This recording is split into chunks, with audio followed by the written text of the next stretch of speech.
Hey everybody, Teri Wellbrock here. Just wanted to thank you for being here and being a part of this healing space. This is my soul work, as I've said often on this show and on my social media accounts. I just feel compelled to put this beautiful light of hope out into the world with these interviews and just this inspiration that's happening in the world right now. I don't know, I feel as if there's a darkness that's trying to overcome us. You look on social media and you look on the news and it's just so overwhelming, but there's so much goodness and there's so much light. And we just need to focus on that. So that is my goal with this show.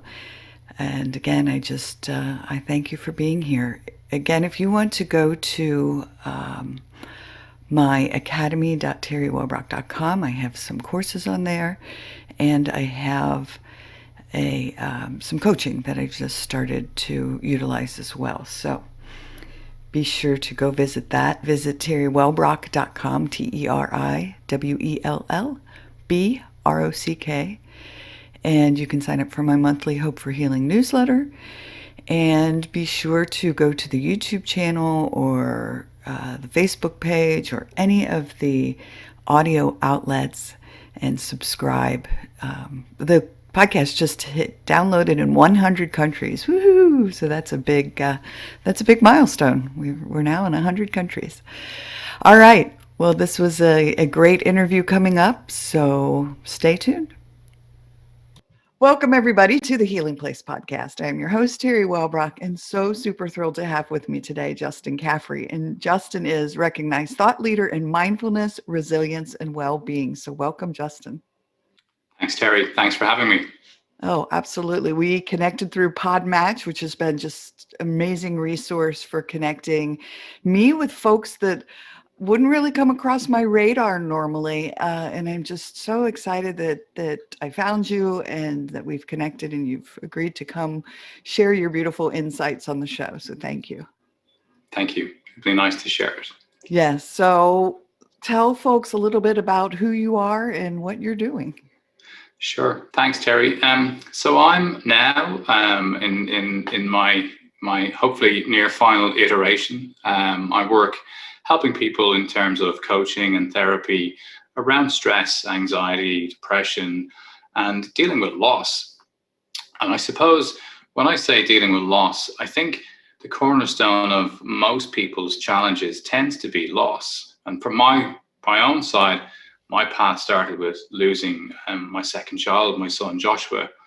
But I think for everybody who's struggling, or for the vast majority, and certainly the people that I've met in session with them over the last 8 years, loss is like the starting point. You know, it can be loss of a job, it can be loss of a relationship, it can be loss of a business through a failing, it can be loss of sovereignty and our capacity to be free during COVID and lockdowns. And all of these losses, and even early losses in our childhood, you know, loss of the relationship that should have nurtured us, or loss of a parent due to alcoholism or drug abuse, all of these things then lead us to wanting something, to trying to find something, to strive. And then within that comes anxiety and stress. And that was really, for me, the key part. And I think the irony of the statement that I can make now is that, you know, I found an immense beauty within loss. Losing my son brought me to a point of having to really think about my own life, because I struggled with PTSD, and then finding that pathway, which really kind of brought me back to me, you know, to the version of me. And for many people, we lose that sense of ourselves maybe in our childhood or teenage years, and then we get drawn off in different paths and maladaptive practices. So that's kind of the cornerstone of my journey. And Joshua died in 2010. And then from my own point, my recovery really started in 2014. So I spent a good 3.5 years being tough, manning up, not wanting to face my grief and thinking I can push through this and build another business. And I come from a very hardwired financial services, hedge fund, private equity world where I built and sold many businesses over 20 years. So crying and breaking down and slowing down and all those kind of things were so alien in terms of the person and the way I'd been conditioned. But I always think about, grief is just this relentless beast that if you don't give into it, it will eventually track you down, and it will make it a lot worse the longer you try and leave it. Yes, absolutely. And I know we discussed a little bit before hitting record, uh, the vagus nerve and how I know trauma and all that happens with it and what happens to our brains, bodies, spirits just gets trapped in us in that grief process. If we don't find a healthy way to process it and release it and deal with it, it's going to surface in ways. I know with me, it was panic attacks because I hadn't processed so much of my loss from in my childhood. And it was trying to get out of my body. It didn't know how. Yeah, absolutely. And I think I was very lucky that when I went into therapy, and my therapist subsequently became my teacher, but at the time I was the CEO of a financial services company. I was flying 150 times a year. I had shareholders, board directors, all that kind of stress. And I still hadn't come to terms with the death of Joshua. And I had a panic attack in a really important meeting. But I think, as you know, Teri, and anybody who's had a panic attack, there are many things that happen before the panic attack where the body's trying to say to you, tap, tap, tap. You need to pay attention here. There's something that we haven't really quite come to terms with. And that is a multitude of different things, starting from, of course, just the sense in your own mind that I don't feel so well, but then the physical elements that come with it. And a big part of my studies, and especially as I've gone on to take a master's in mindfulness-based interventions, really my big focus was on the vagus nerve. And the work in the last 20 years with this really important cranial nerve 10, we have 12 cranial nerves. This one, vagus, which is Latin for wandering, is connected to all parts of the body. And as we don't deal with the stress, so the stress that we don't step into, that we don't come to terms with, and we allow to still build up, and the next stressful event comes on, the next stressful event comes on, the body holds onto all of these stressful events. And when we're in this stress state, in this fight and flight state, what happens is that our normal functions do not need to work because the body is thinking it needs to deal with something that it has to either run from or fight. And each additional stressful event, the body is slowly but surely slowing down and shutting down. And it's quite interesting that studies around the vagus nerve, going back to the late 90s, where there was neck injuries, so people who'd actually broken their neck, they noticed that the vagus nerve was depleting and actually dying when they looked at MRI scans. And they could see that that's how the physiological impact on the whole body was taking an effect. But some of the medical physicians who were looking at the time started to also notice that there was a lot of these people presenting them with psychological difficulties at the same time. So they believed that, well, that must be correlated to the accident. But then they started to think, well, let's actually look at some people who have psychological difficulties but don't have a physical impact to the neck and see what their vagus nerve looks like. And then let's look at people who are just in neither camp. And they started to notice that the depletion of the ganglia and the main nerves around the vagus nerve in people who had just mental injuries but no physical injuries looked very similar to people who had actually got a physical impact to the vagus nerve. So it's really at that point some of the research started to understand that this is the cornerstone of life, and in many ways it's the nerve that contains the spirit and our capacity to have hope and belief to continue on. And as it dies, so too does our capacity to perform and to live and to be happy. Wow. Thank you for that. I love learning new things. And so I had not heard of that before. And it just makes so much sense. Yeah.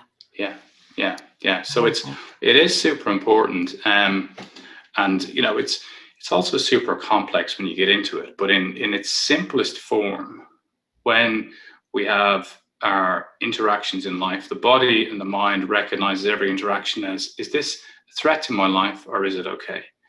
And every single event is treated in that way. And is it okay? We're in the rest and recovery phase inside our vagus nerve.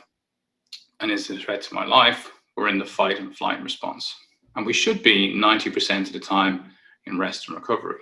But of course, in modern day living, many people are caught in this perpetual kind of low grade anxiety where we're almost waiting for the next shoe to drop. And that means that the vagus nerve is overly stimulated. And this will lead to challenges. And as you've experienced quite often for people, that culminates in panic attacks. Yeah. Yeah. Well, and instantly I start thinking, oh my gosh, I know if I'd have heard this information back before I stepped onto the healing journey in 2013. But prior to that, had I heard this, I'd have been like, oh my gosh, my vagus nerve is fried and there's no hope. But there is hope about what we can do and things that we can put into place, and how we can shift, really mindset shifts, and so many other practices. I know you practice meditation. I do as well.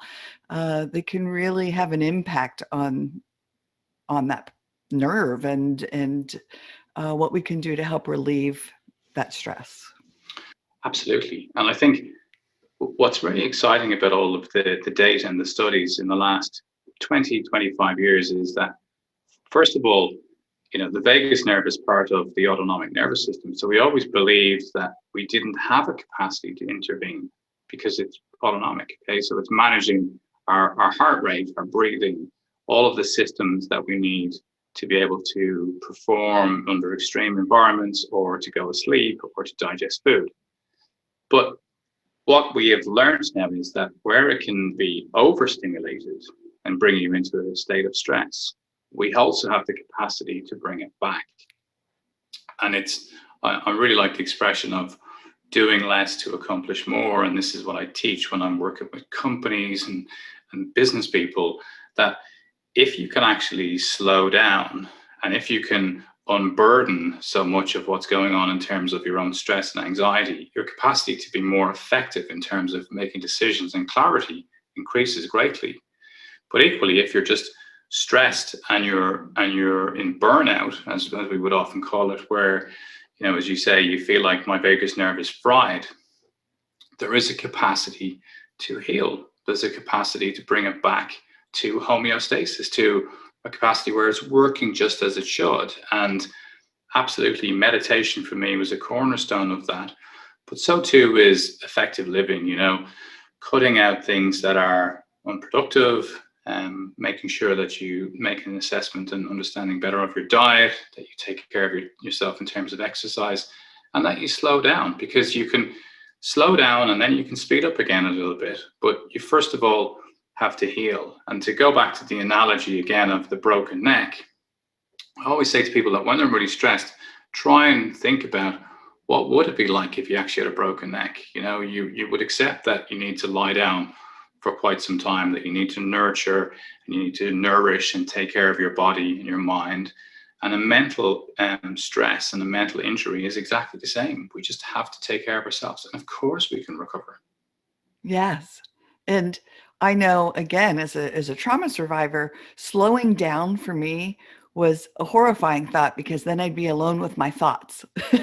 And so really it was implementing and building this toolbox of ways that I could slow down and allow myself to feel and to process and be with all of the stuff that was so scary. Yeah. I think that's really important. And often I would say to people, the thing that you don't want to be with, it's already here anyway, right? We're desperately saying, well, if I slow down, I have to deal with what's here. Well, the reason why you're agitated and why you're constantly running is because it's here. You can't get away from it. And I use the analogy often of like the old wedding cars where you've got the tin cans being pulled behind the car as the bride and groom pull off. And the tin cans are all of the stuff that we've accumulated in our life, all the traumas from our early childhood and teenage years and our first job and our relationship breakups. And, when you get fired and you lose the love of your life and you lose loved ones through death, all these tin cans are being pulled along. And eventually there comes a point where you feel overwhelmed. So it's almost like I need to just stop the car and I need to get out and reach behind and start taking these tin cans out, because often what we're running from is never as bad as we think it's going to be. When we actually sit with it, we can think, okay. And like that for me with Joshua's death, when I was struggling with PTSD for 2.5 years, I would have flashbacks of the last moments where I watched him die. And that was the total, I think, amount of memory that I would have attached to his life. But when I actually went and sat with it and worked with it and meditated and discussed it in therapy and opened up to it, I was able to then go, oh, it's not just about the moment he died. Actually, there was a fantastic 11 months when he was alive. And I'm so appreciative for all of that time. And I have great memories of us all as a family. So the traumatic stuff, the mind is a great way of keeping us alive, because it recognizes a traumatic issue and it goes, okay, let's not think about that anymore. Let's just keep a little snippet of it and fire it into the back of the mind so that we just see it again and we go, don't go there. And that works in terms of for a while. But, for like most trauma sufferers, if you have already got a whole bunch of stuff in there that is previously traumatic and you put more on top, eventually you have to stop your car. You have to reach behind. You have to take those tin cans out, have a look at them in a nice, safe environment, and then you can start to let go of some of these things and drive off without the rattling tin cans behind you. Yes, what a great visual. I'm going to use that because it's beautiful and so true. And too, I so meant to say something when you first brought up Joshua, and just say, my heart is hugging yours, and thank you for sharing your journey of your son and the grief in his death. Thank you. No, it's nice to talk about him, and it's nice to be able to talk about him in the context of offering hope to other people, because I think if I hope, people can get a sense from my own journey and coming through Joshua's loss and surviving PTSD, which my PTSD brought me to the point of planning my own suicide. The intensity and noise of the voices in my head was extreme, but there's a pathway back. Even in that 11th hour, you can get back and you can reconnect with yourself. And most of the connection that's needed is the capacity to appreciate ourselves again, to realize that we're not these horrendous characters that we've built up in our own mind. I'm such a terrible person. I know for me, with guilt around Joshua's death, I felt a bit of joy after he died, because his life at the end was extremely challenging. He was in a very difficult state for his 11 months, because he was born prematurely and we didn't have any sleep. We had huge stress in our lives, and we desperately fought to keep him in our lives. But at the moment of passing, there was also a moment of relief. And for people with grief, quite often, that can be a really challenging thing to navigate, because the pain that you put yourself through afterwards, blaming yourself, my God, what if I tell anybody and they think I thought it was good that my son died, or my mom died, or my dad died? But this is the kind of reality that we face. There are moments where we have these thoughts, and we have to be a bit kinder to ourselves. Yes, and I'm so glad you brought that up, because that is something that I've heard come up more than once, in that it's okay to have that relief. It's okay to feel that I don't know, the joy for that person to no longer be in pain, no longer be suffering. Yeah, absolutely. And the nature of our emotions are that they're fleeting moments that just hit us, and we don't really have a huge amount of choice. We can't control how we feel about an event that happens in that moment, but afterwards we can reflect back on it and understand it a bit better. And I think recovering from the loss of losing a child, for me, I think it offers an opportunity for everybody else to realize that whatever you're going through, there is a possibility and hope that you can get through this. Yes. Well, I want to take a little bit of a left turn, only because I'm so mesmerized by this part of your story. So you turn to Buddhist philosophies, and now you do, like, you swim in cold water and you do fasting, and so talk to us a little bit about what it is you've implemented in your life. Sure. So when I went into therapy, my therapist, who was a clinical psychiatrist. Dr. Chadha is originally from India. He practices in the UK and Ireland, and he worked with me in terms of building a meditation practice as part of my therapy, and I use the same practice now when I'm working with people on a one-to-one basis. So meditation is key. But he comes from a Hindu lineage, and for whatever reason, I don't know why, I ended up getting more drawn into the Buddhist side. So the spirituality kind of came as I started to heal, which, as you know, Teri, quite often is not unusual. And as I started to do my research, I discovered Buddhist psychology, and I started to realize what has been within this Eastern psychology and philosophy for 2,500 years, that in many ways in modern Western psychology, we've only had for 120, 130 years. And this somehow ended up bringing me to Japan. And I came across a very old spiritual tradition called Shigendo, which is a Japanese kind of mix of Buddhism and Shintoism. And I trained with the Yamabushi priests. So they are the protectors of the sacred mountains in Shonai in Japan. And part of the practice and part of what I was learning with them was the whole idea of how we have to slow down, have to accept all that is here because it's happening anyway.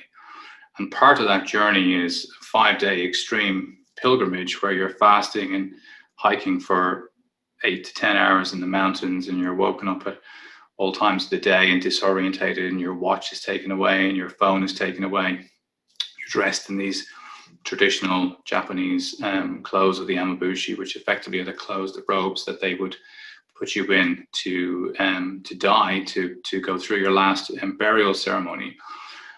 And the beauty of the whole experience was that it made me understand that what they're really teaching us here is that if we have structure and if we have a capacity to manage ourselves and our own well-being, then we're able to prepare for the eventualities of whatever happens in our life. So I was already relatively structured in the fact that I would meditate early in the morning, and I'd started already to swim in cold water before I came to meet the Yamabushi. But when I started to understand Shigendo and then bring it into my own spiritual practice, it really excited me, because the whole idea of cold water is the cleansing every day. It's the awakening of the mind, body, and spirit, and it's the vagus nerve. Okay, so here we go, full circle. These guys 1,500 years ago developed a mountain practice that involved being in cold water for a few minutes every day, and that's the way they start today. We now know that 4 minutes of cold water stimulates the vagus nerve. So I was studying this whole idea of the vagus nerve, and then I stumbled across this incredible tradition. I mean, most people in Japan think the Yamabushi don't even exist. When I was in Tokyo, I was telling people I'm going to Shonai to train with the Yamabushi. They generally say, but do they really exist? Because they're so esoteric and part of the old samurai lineage that people still see it as a myth. But I started to realize that a lot of what I was studying in terms of the neuroscience, the psychology, and what we've learned in the last 20 years in modern science actually has its roots back to these guys 1,500 years ago. So it was quite simply extraordinary. Yes. Oh my gosh. Well, first what pops in my mind is like Doctor Strange. My daughter is such a huge Marvel fan, and so I think about, that, I don't know if you've seen the movie, but when you go to this, it's almost like myth-like, and yeah, I mean, just beautiful that you were able to connect in that way, and and find that source. I know myself, I was raised Catholic. My dad was a Jesuit brother for 8 years. And so I have that part of me, but I've always, as I've continued along my healing journey, I love bringing in all of these other philosophies. And they all seem to point in the same direction of joy and peace and the things that we can do in our lives that bring us that calm and that centering.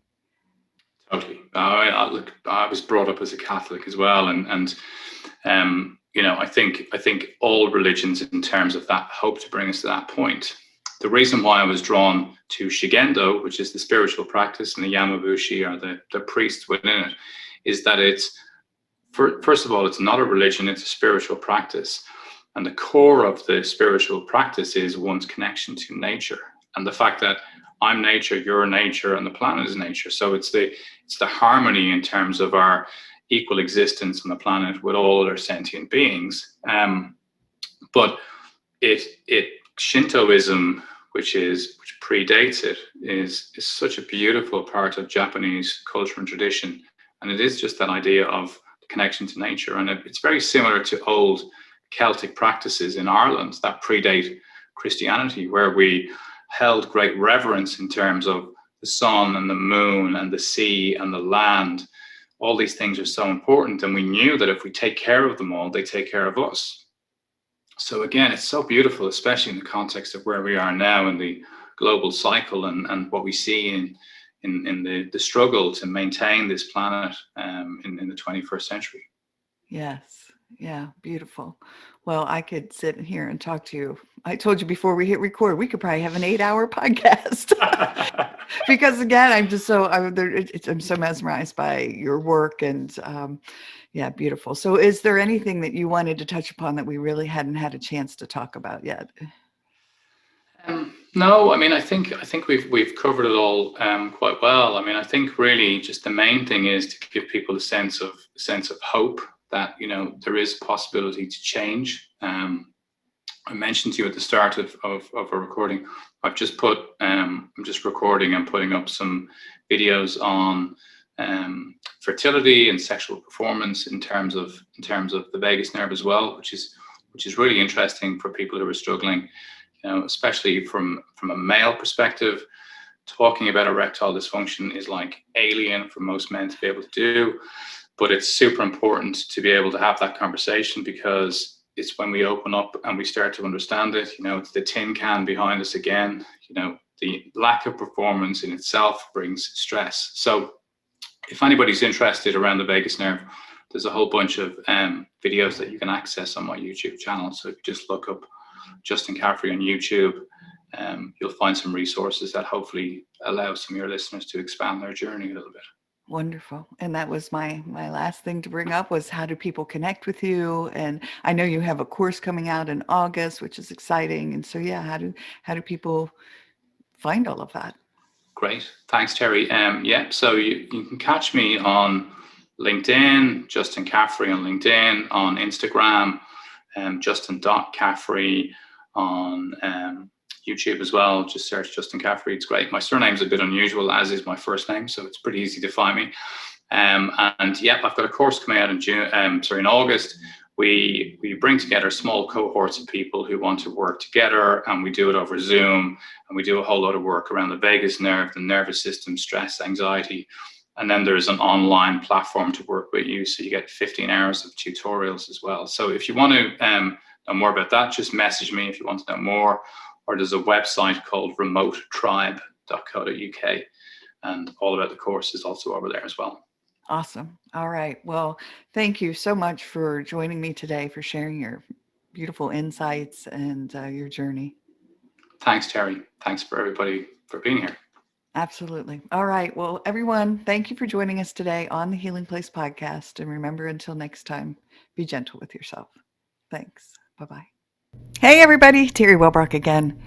Just wanted to thank you for listening to the episode today, and remind you to visit my website as well as the academy.teriwellbrock.com for the courses. But if you go to my website, teriwellbrock.com, you can sign up for my monthly Hope for Healing newsletter, which is also jam-packed with information and strategies and blog pieces and guest blog pieces and links to shows. And just a great space for, again, healing and hope strategies. Thanks for, again, being here and being a part of this healing space. I very much appreciate you. All right.